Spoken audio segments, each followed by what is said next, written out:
जी बिस्मिल्लाहिर्रहमानिर्रहीम। अस्सलाम वालेकुम डियर स्टूडेंट्स, क्या हाल है बेटा? आप लोगों का सब खैरियत से हैं? जी मेरा बेटा, आज हम लोग पावर ऑफ पुलिस के मुतालिक डिस्कस करने जा रहे हैं। कोशिश ये की जाएगी टू दी पॉइंट हम रहें,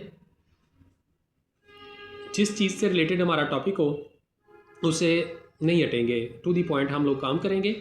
हेडिंग्स डिस्कस करेंगे, सब हेडिंग डिस्कस करेंगे, ब्रीफली, डिटेल से नहीं हम डिस्कस करेंगे। वो दूसरा जो हमारे लेक्चर्स हैं डिटेल के साथ उसमें मौजूद है मटेरियल सारा। तो फिलहाल हम चलते हैं। चले जी, टाइम ज़ाया किए बगैर हम लोग बढ़ते हैं आगे। Power of police. जी, फर्स्ट जो पावर है हमारे पास, arrest powers, power of arrest. दूसरी हमारे पास जो पावर है, पहले मैं हेडिंग जो मेन हेडिंग है वो डिस्कस कर रहा हूँ, उसके बाद मैं सब हेडिंग्स को डिटेल से बताता हूँ आपको। फर्स्ट हेडिंग हमारे पास है power of police, power of arrest. Number two, first power कौन सी है? Power of arrest. Number two, search and scissor, दूसरी पावर। तीसरे नंबर पे power of investigation.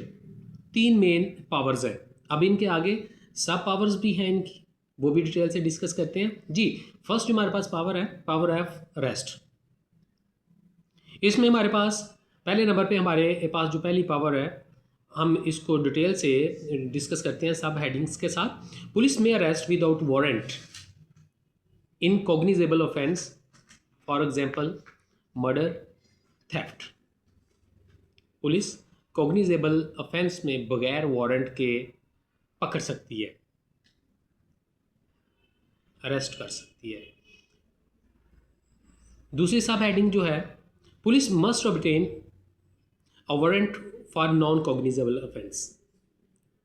Non cognizable offence में विदाउट वारंट के पुलिस अरेस्ट नहीं कर सकती। तीसरे नंबर पे तीसरी सब हेडिंग जो है, accuse must be produce before the magistrate within 24 hours. Accused जो अरेस्ट किया गया है पुलिस की तरफ से, उसको लाजमन 24 घंटे के अंदर अंदर मुतलका मजिस्ट्रेट के यहाँ पेश करना लाजमी है। ये कौन हमें बताता है? आर्टिकल 10 कॉन्स्टिट्यूशन का भी हमें इस चीज़ के मुतालिक बताता है, और CRPC का जो सेक्शन 61 है ये भी बताता है कि जो अरेस्टेड अक्यूज्ड है उसको 24 घंटे के अंदर अंदर मुतलका मजिस्ट्रेट के यहाँ पेश करना है जी। हमारे पास इसी तरह जो दूसरी वाली हेडिंग थी सर्च एंड सीजर की, इसकी सब हेडिंग्स को डिस्कस करते हैं।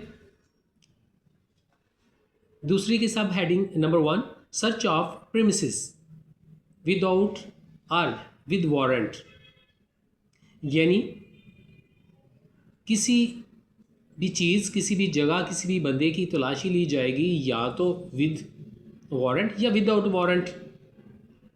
स्पेशली घरों की तलाशी ली जाती है, कोई चोर अंदर घुस गया है या अंदर कोई चोर है या कोई डिकेट है या मंशियात फरोश है, वो घर में एंटर होना है तो सर्च वारंट लाजमी है।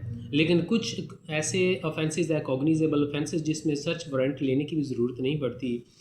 तो इसलिए ये पहला हमारे पास जो सर्च एंड सीजर में पहली सब हेडिंग थी वो सर्च ऑफ प्रीमिसेस थी विद आर विदाउट वारंट जी। Number 2 sub heading scissor of evidence, जो भी सबूत इकट्ठे हुए हैं उनको सीज करना, उसको पकड़ लेना, कलेक्ट कर लेना एविडेंसेस को। नंबर 3 सर्च ऑफ पर्सन, बंदे की, औरत की को तलाश करना। मतलब क्या कि अगर आप किसी के, आपको कोई पुलिस को कोई बंदा मकसूद है किसी केस के अंदर, तो वो क्या करेगी? अगर तो फीमेल को पकड़ना है तो फिर मस्ट फीमेल कांस्टेबल या पुलिस ऑफिसर होनी चाहिए, उसके थ्रू जो है फीमेल अक्यूज़ को पकड़ा जाएगा। तो मेल के लिए मेल ही, ठीक है। Female must be search by female जी। तीसरी हमारी मेन हेडिंग जो थी पावर ऑफ इन्वेस्टिगेशन। पुलिस के पास तीसरी मेन जो पावर है वो है इन्वेस्टिगेशन की पावर। किसकी पावर है? इन्वेस्टिगेशन की। इसकी सब हेडिंग्स को देखते हैं। पहले नंबर पे सब हेडिंग है रजिस्टर ऑफ एफआईआर, क्योंकि इन्वेस्टिगेशन करने के लिए सबसे इंपॉर्टेंट जो चीज़ है, सबसे पहले जो पहला स्टेप है वो है एफआईआर का इंदराज। दूसरे नंबर पे कलेक्शन ऑफ एविडेंस, तीसरे नंबर पे रिकॉर्डिंग ऑफ स्टेटमेंट्स, चौथे नंबर पे हमारे पास मेडिकल एग्जामिनेशंस और पाँचवें नंबर पे रिकवरी ऑफ इनक्रिमिनेटिंग आइटम्स। जी, इस तरह हम लोगों ने अभी तक जो पावर्स ऑफ पुलिस थी वो 3 किस्म की मेन है। Arrest of power of arrest, number 2 seizure search and seizure, number 3 power of investigation. ये 3 किस्म की पावर्स है। अब इनकी सब हेडिंग्स जो थी वो फर्दर डिटेल से हमने डिस्कस कर ली हैं सब हेडिंग्स में। जी, तो इसमें हम लोग इंशाल्लाह नेक्स्ट फर्दर बढ़ेंगे आगे।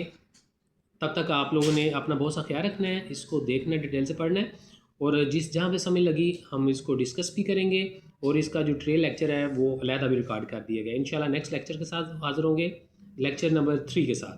तब तक आपने बहुत सा ख्याल रखना है। ओके, खुदा हाफिज़।